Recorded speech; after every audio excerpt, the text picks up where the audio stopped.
നമസ്കാരം. Raf talks ഫുട്ബോളിലേക്ക് ഏവർക്കും സ്വാഗതം. PSG ഫ്രഞ്ച് സൂപ്പർ താരമായ കിലിയൻ എംബപ്പെ ക്ലബിനോട് വിട പറഞ്ഞിട്ടുണ്ട്.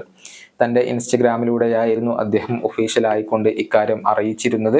അദ്ദേഹത്തിന് ഒരു യാത്രയപ്പ് PSG ആരാധക കൂട്ടായ്മയായ അൾട്രാസ് നൽകുകയും ചെയ്തിരുന്നു എന്നുള്ളതാണ്. ഇനിയിപ്പോ അദ്ദേഹത്തിന് PSG-ക്കൊപ്പം കോപ്പ ഡി ഫ്രാൻസിന്റെ ഫൈനൽ മത്സരം മാത്രമാണ് കളിക്കാനുള്ളത്. അതിനുശേഷം അദ്ദേഹം ക്ലബിനോട് ഗുഡ് ബൈ പറയും എന്നതാണ്. അദ്ദേഹം സ്പാനിഷ് ക്ലബായ റയൽ മാഡ്രിഡിലേക്കാണ് പോകുന്നത്. ഇക്കാര്യത്തിൽ ഒഫീഷ്യൽ സ്ഥിരീകരണങ്ങൾ ഒന്നും ഇതുവരെ വന്നിട്ടില്ല. യുവേഫ ചാമ്പ്യൻസ് ലീഗിന്റെ ഫൈനലിന് ശേഷം റയൽ മാഡ്രിഡ് ഇത് ഒഫീഷ്യലായി കൊണ്ട് പ്രഖ്യാപിക്കും എന്നാണ് പ്രതീക്ഷിക്കപ്പെടുന്നത്. പക്ഷെ അദ്ദേഹം റയലിലേക്കാണ് എന്നുള്ള കാര്യം എല്ലാ മാധ്യമങ്ങളും മാധ്യമ പ്രവർത്തകരും സ്ഥിരീകരിക്കുകയും ചെയ്തിരുന്നു.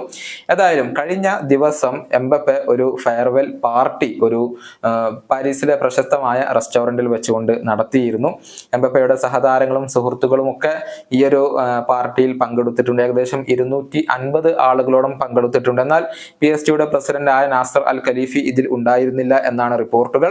ഈ ഒരു പാർട്ടിക്ക് ശേഷം വീട്ടിലേക്ക് പോകുന്ന സമയത്ത് എംബപ്പയുടെ മാതാവും അതുപോലെ തന്നെ അദ്ദേഹത്തിന്റെ ഏജന്റുമായ ഫൈസ ലമാരി മാധ്യമ പ്രവർത്തകരെ കണ്ടിരുന്നു. അപ്പോൾ ഒരു ചോദ്യം അവരോട് ചോദിക്കപ്പെട്ടു, കിലിയൻ എംബപ്പെ ഏത് ക്ലബിലേക്കാണ് പോകുന്നത്? അതിന് ലമാരി നൽകിയ മറുപടി ഇങ്ങനെയാണ്: അതൊക്കെ ഇതിനോടകം തന്നെ നിങ്ങൾ അറിഞ്ഞിട്ടുണ്ടല്ലോ എന്നാണ് എംബപ്പയുടെ മാതാവ് പറഞ്ഞിട്ടുള്ളത്. അതായത് കാര്യങ്ങൾ വളരെ വ്യക്തമാണ്. കിലിയൻ എംബപ്പെ റയൽ മാഡ്രിഡിലേക്ക് തന്നെയാണ് എന്നുള്ളത് ഇതിലൂടെ ഉറപ്പായി കഴിഞ്ഞു എന്ന് വേണം വിലയിരുത്താൻ. ഏതായാലും അധികം വൈകാതെ തന്നെ കിലിയൻ എംബപ്പെ തങ്ങളുടെ താരമായി കഴിഞ്ഞു എന്നുള്ള ഒരു പ്രഖ്യാപനം റയൽ മാഡ്രിഡ് നടത്തും എന്നാണ് പ്രതീക്ഷിക്കപ്പെടുന്നത്. ഈ വീഡിയോയുടെ അവസാനിപ്പിക്കുന്നു. വീണ്ടും കാണാം.